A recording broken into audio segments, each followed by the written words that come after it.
नमस्ते, मैं राशि रंगीट। आज पढ़ेंगे कक्षा 6 की हिंदी, जिसमें पाठ नंबर 6 पार नज़र की। ये कहानी है। इस कहानी के लेखक हैं जयंत विष्णु नार्लिकर। आइए पढ़ते हैं पार नज़र की कहानी। वह एक सुरंगनुमा रास्ता था। आम आदमी के लिए इस रास्ते से होते हुए जाने की मनाही थी, लेकिन छोटू ने एक दिन अपने पापा का सिक्योरिटी पास लिया और जा पहुंचा सुरंग में। फिर क्या हुआ? छोटू, कितनी बार कहा है तुमसे कि उस तरफ मत जाया करो। फिर पापा क्यों जाते हैं उस तरफ रोज रोज? पापा को काम पर जाना होता है। रोजाना यही वार्तालाप हुआ करता था छोटू की माँ और छोटू के बीच। उस तरफ एक सुरंगनुमा रास्ता था और छोटू के पापा इसी सुरंग से होते हुए काम पर जाया करते थे। आम आदमी के लिए इस रास्ते से जाने की मनाही थी। चंद चुनिंदा लोग ही इस सुरंगनुमा रास्ते का इस्तेमाल कर सकते थे और छोटू के पापा इन्हीं चुनिंदा लोगों में से एक थे।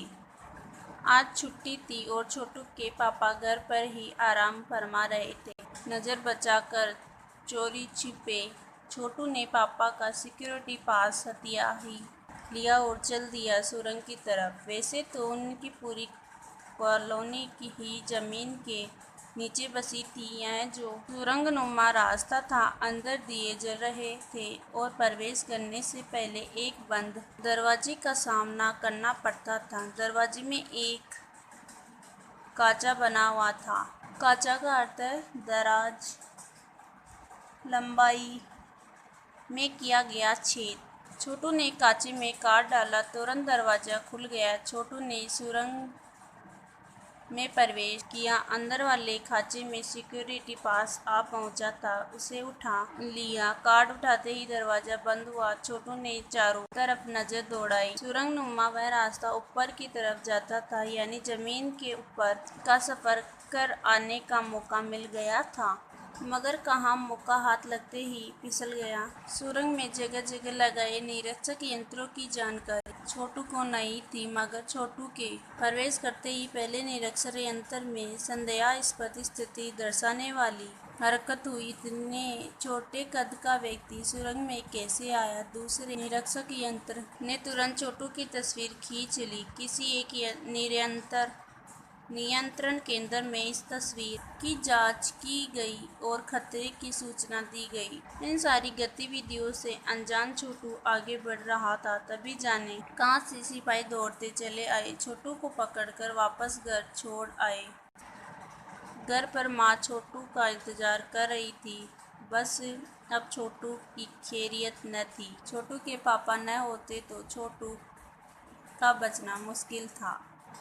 छोटू भी, मैं इसे समझा दूंगा सब, फिर वह ऐसी गलती कभी नहीं करेगा। पापा ने छोटू को बचा लिया। बोले, छोटू, मैं जहाँ काम करता हूँ न वह क्षेत्र जमीन से ऊपर है। आम आदमी वहाँ नहीं जा सकता, क्योंकि वहाँ के माहौल में जी ही नहीं सकता।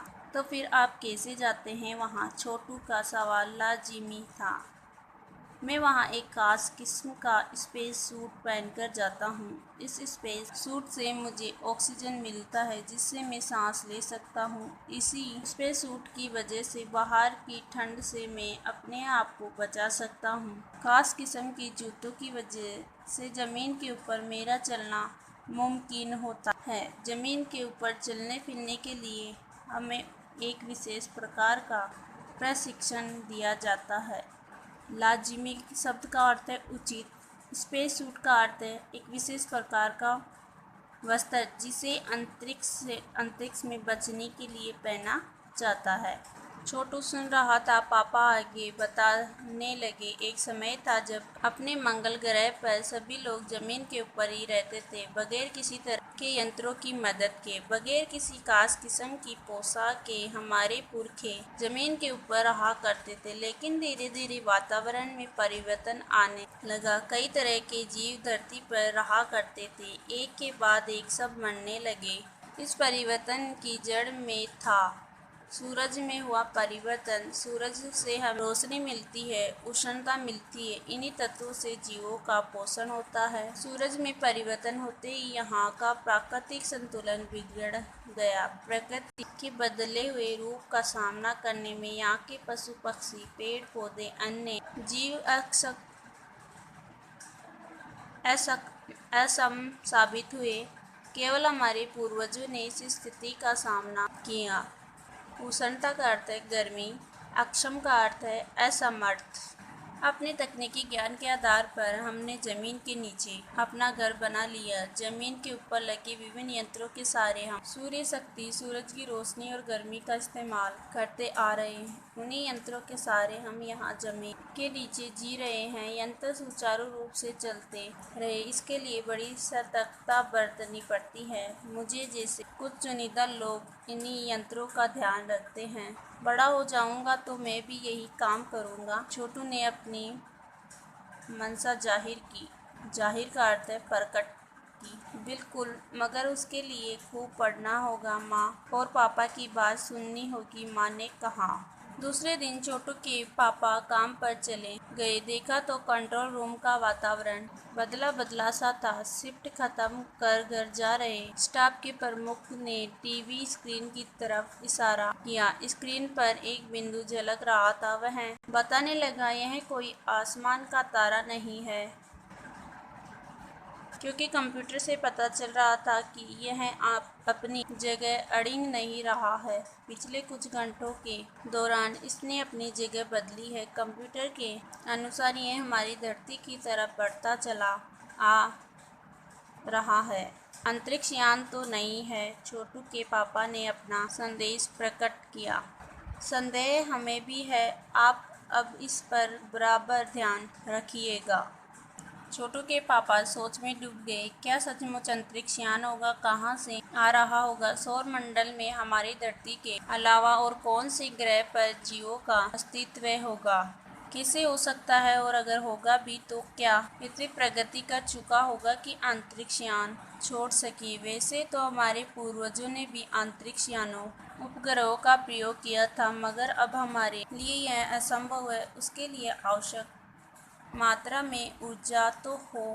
काश इस नए मेहमान को नज़दीक से देखा जा सकता। हाँ, अगर वह इसी तरफ आ रहा होगा तब तो यह संभव हो सकेगा। देखें, अब अंतरिक्ष यान से एक यांत्रिक हाथ बाहर निकला। हर पल उसकी लंबाई बढ़ती ही जा रही थी। छोटू के पापा ने अवलोकन जारी रखा। कॉलोनी की प्रबंध समिति की सभा बुलाई गई थी। अध्यक्ष भाषण दे रहे थे। हाल ही में मिली जानकारी से पता चलता है कि 2 अंतरिक्ष यान हमारे मंगल ग्रह की तरफ बढ़ते चले आ रहे हैं। इनमें से एक अंतरिक्ष यान हमारे गेट काट रहा है। कंप्यूटर के अनुसार ये अंतरिक्ष यान नज़दीक के ही किसी ग्रह से छोड़े गए हैं। ऐसी हालत में हमें क्या करना चाहिए? इसकी कोई सुनिश्चित योजना बनानी जरूरी है। नंबर 1, आपका क्या ख्याल है?